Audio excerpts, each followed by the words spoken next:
Konnichiwa friends! We are finally in Japan, Kyushu to be exact. If you think I'll be taking you to Ichiran today, you are wrong. I'll be showing you 3 ramens unique to 3 cities of Kyushu. First one is Fukuoka, and then Kumamoto, and last Kagoshima. Steve and I will also pick our most favorite ramen out of these 3 and let you know if they are better than Ichiran. Ramen, ramen, ramen. First stop we're checking out is Fukuoka. Fukuoka Ramen, aka Hakata Ramen, is one of Japan's 3 greatest local ramen, along with Sapporo, Miso Ramen, and Kitakata Ramen. Hakata Ramen is tonkotsu or pork bone ramen mainly offered in Fukuoka. It consists of ultra-fine straight noodles with a cloudy tonkotsu soup. Initially, we wanted to check out Nagahama Yatai Yamachan Ramen in Fukuoka. No more seat. Full. Thank you. Unfortunately, it was full. So we went to Ramen Unari Nakasu instead. Ramen Unari started in 2009 and has won tons of awards since then. Their signature dish is the seafood tonkotsu ramen, a smooth and creamy tonkotsu soup with 7 carefully selected types of seafood. We've ordered seafood tonkotsu ramen with extra egg, noodles, and chashu, the fire pork bone ramen, and the gyozas. Next time when you're in Japan and if the ramen shop offers kaidama, which means noodle refill, you should give it a go. Remember to leave at least half of the soup to enjoy a refill of noodles. The spicy level of the fire pork bone ramen was quite mild. There is a bit more depth in the seafood tonkotsu ramen. I could taste the dashi in the broth. Both ramen taste clean yet creamy at the same time, which is magical. Their gyozas were super juicy too and paired perfectly with the mustard. Highlights: speedy service, clean creamy broth, melt in your mouth chashu, and the al dente ramen noodles. Next stop, Kumamoto. Kumamoto ramen's mild pork broth is made from the blend of pork bone and chicken bone, and the noodles are usually medium-sized, thicker than Fukuoka's. The topping of roasted garlic chips and garlic oil creates an extra depth of taste when mixed with the mild pork broth. Second ramen shop we are trying out is Kokutei. This ramen shop started back in 1957 by Takayoshi, an aspiring painter turned ramen expert. Kokutei specializes in homemade pork broth soup, noodles, burnt garlic oil, and chashu. I haven't left this ramen shop yet, but I'm already missing the ramen with Kokutei ramen. They actually add burnt black garlic oil into the ramen as well, which really enhances the flavor. What they've taken away from the creamy broth, they've enhanced it more with the burnt black garlic oil, which honestly, I highly recommend you if you haven't tried it yet. So we both ordered the Kokutei signature ramen, Tamago Iri ramen. That's what Steve ordered.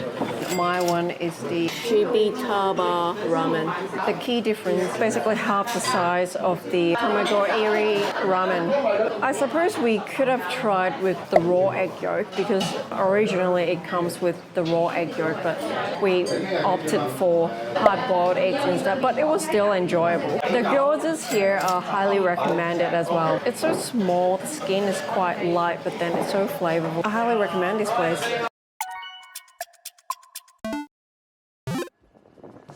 Last stop, Kagoshima!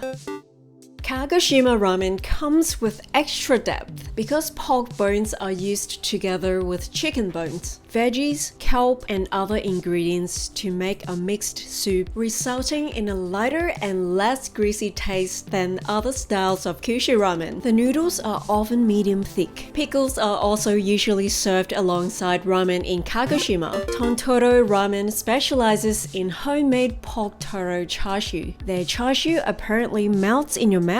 Their broth is made of pork, chicken, and bonito. Tontoro literally refers to the cut of pork behind the head and in between the shoulders, which is very exquisite. Sorry for rushing through this part of the review, by the way. I left my camera in Ibusuki, which is 1.5 hours away from Kagoshima. Damn it! It was pretty interesting because I thought the Kagoshima style ramen is more on the lighter side, but apparently this shop specializes in what they call the pork Toro, which is sort of around the neck or head part of the pork, which is apparently very precious, very rare. So in our ramen, there's a good chunk of fat as well as meat. I would say the ratio of fat and meat is pretty much 50-50. I really like their ramen as well. It's quite thin, but with lots of chew. So pretty al dente, I love it. I love chewy stuff. So the highlights would most definitely be the speedy service, as well as the quality food as well. It was pretty cool. I had to take off our shoes and sat on the tatami and all that kind of stuff. So very interesting experience. On the count of 3, me and Steve will yell out our favorite city of ramen. 1, 2, 3. Kumamoto! Oh, right. Interesting.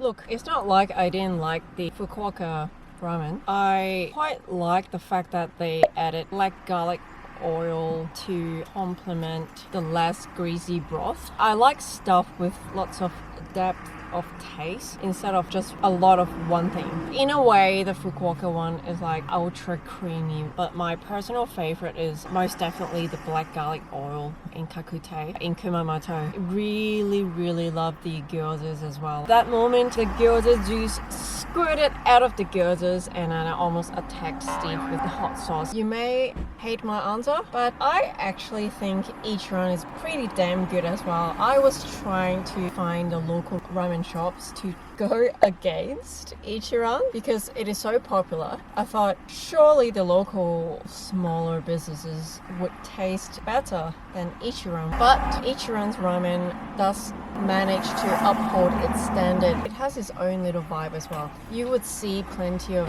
Ichiran ramen videos with people having their own little table and having the sides enclosed. At the front, there's this little small window where the waiter or waitress actually push out a tray of ramen. No human interaction at all. I think Ichiran and both the local ramen restaurants, they are both good. So this is my conclusion. Now you know where to come for ramen when you're in Japan next. Check out my 9-day road trip in Kyushu for some travel inspos if you haven't already.